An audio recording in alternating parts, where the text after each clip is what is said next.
الحمد لله وصلى الله على نبينا محمد وعلى آله وصحابته أجمعين. أما بعد، أعوذ بالله من الشيطان الرجيم. بسم الله الرحمن الرحيم. يا أيها الذين آمنوا كتب عليكم الصيام كما كتب على الذين من قبلكم لعلكم تتقون. ugu horeyn walaalahay waan salaamayaa, waxaanan ugu hambaliyeynayaa, naftaydana ugu hambaliyeynayaa in ilaahay subxaanahu watacaala cumrigeenna noo dheereeyey oo na gaarsiiyey bishan ramadaan ee mubaaraga ah insha allahu tacaala. dhammaan muslimiinta meel kasta ay joogaan walaalahay waan wada salaamayaa, waxaan ugu hambaliyeynayaa bishan barakaysan.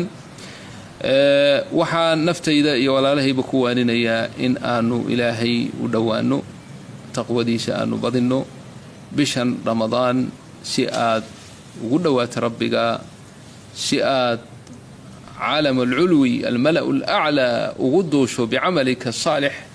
waa inaad laba shay ku dadaashaa. kan koobaad, faradka ilaahay uu kugu farad yeelay oo soonka ah oo siyaamka ah, inaad ku dadaashid ilaalintiisa iyo magaranaysaa aad ka ilaalisid wax kaste oo burinaya ama ajirkiisa yaraynaya.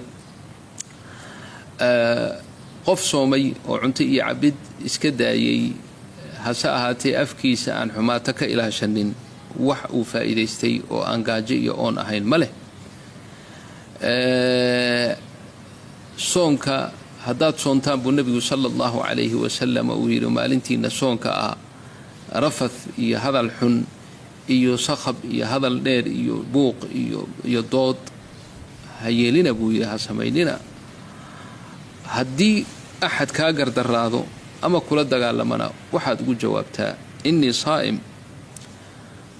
taas ayaad ku xusuusinaysaa naftaada, iyo kan ku dulminayaaba aad ku xusuusinaysaa inaad maalin soon aad joogto. soonkeenna waanu ilaalinaynaa, waa baalka koobaad. baalka labaad eed ugu duulayso in sha allahu ila allahi wa ila alqurbi minhu waa qiyaam iyo salaad inaad tukato habeenkii. farad ma aha, laakiinse waa sunno mu'akad ah oo nabigeenu sala allahu alayh wasalam aad iyo aad noogu taxriidiyey. wuxuu yidhi nabigeenu sala allahu alayh wasalama, man saama ramadaana, ninkii sooma iimaanan waxtisaaban, iimaan iyo tirsasho ajirka tirsanaayo, ufira lahu maa taqadama min denbihi, dembigiisiiba oo dhan uu hormarsaday ilahay waa u dhaafayaa. man qaama ramadaanana wuu yidhi, qofkii ramadaan sidaasoo kale istaaga habeenkiina ilaahay isna waa u dembi dhaafayaa. marka sidaa darteed qiyaamuleyl baynu ku dadaalaynaa. arrinta tan hadda soo darisay ee cudurkan uu la yimid ee masaajidada laisu diiday ee masaajidadii la xidhay yayna keenin in aanu ka tagno qiyaamuleylka fii ramadaan. taraawiixda waa tukanaynaa, guryaheennaan ku tukanaynaa. bal sida uu nebigu sala allahu calayhi waaalihi wasalama uu tilmaamay, culimmadu waxay leeyihiin afdalu salaati salaati almar'i fii beytihi ila almaktuuba. ayayba soo hosgelaysaa oo taraawiixduba gurigayba ku fadli badan tahay. marka maadaama gurigii jooga la yidhi, taraawiixda gurigaynu ku tukanaynaa, qiyaamuleylka gurigaynu ku tukanaynaa in sha allahu tacaala.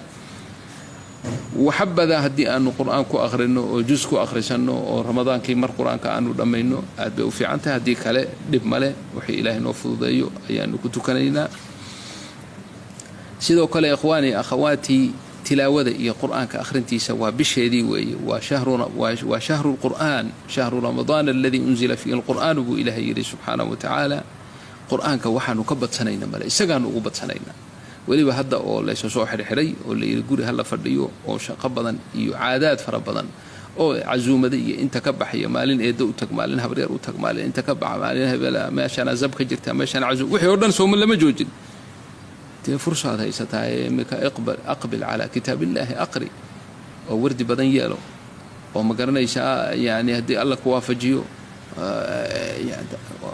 wallaahi dad baa maalintii qur-aanka dhammayn jiray. annaga hadda sanadkii hore qolooyin nala ictikaafsanaa masjidka, kulli yoom qur-aanka waa dhammayn jiray. kulli yoom intuu soo bilaabu dhammaynaya. dee waqti kale ma hayo, waqti uu ma garanaysaa yani lahwi iyo meesha dhan waa ka baxeen.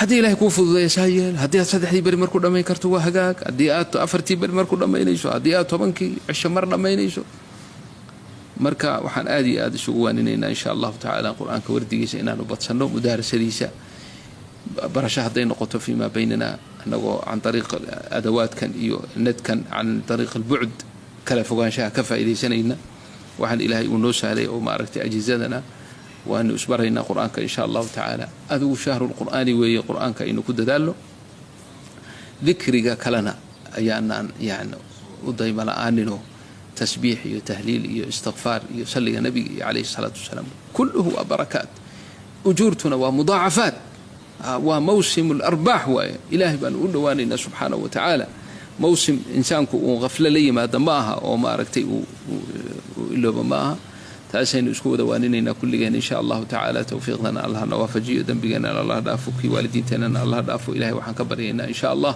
مصيبة أمدك وهبستين إلهي نقد القاضي وبهن إلهي نقد القاضي إلهي سيدك دق مساجد دي وخيرات كأن دي إلهي نغفره أنت هذا أن أردت كجرنا إلهي ونقدك كوا كفائدة إلهي وقول وان شبنا إن إلهي نقدك إنه ولي ذلك والقادر عليه وصلى الله على نبينا محمد وعلى آله وصحابته أجمعين والحمد لله رب العالمين والسلام عليكم ورحمة الله وبركاته.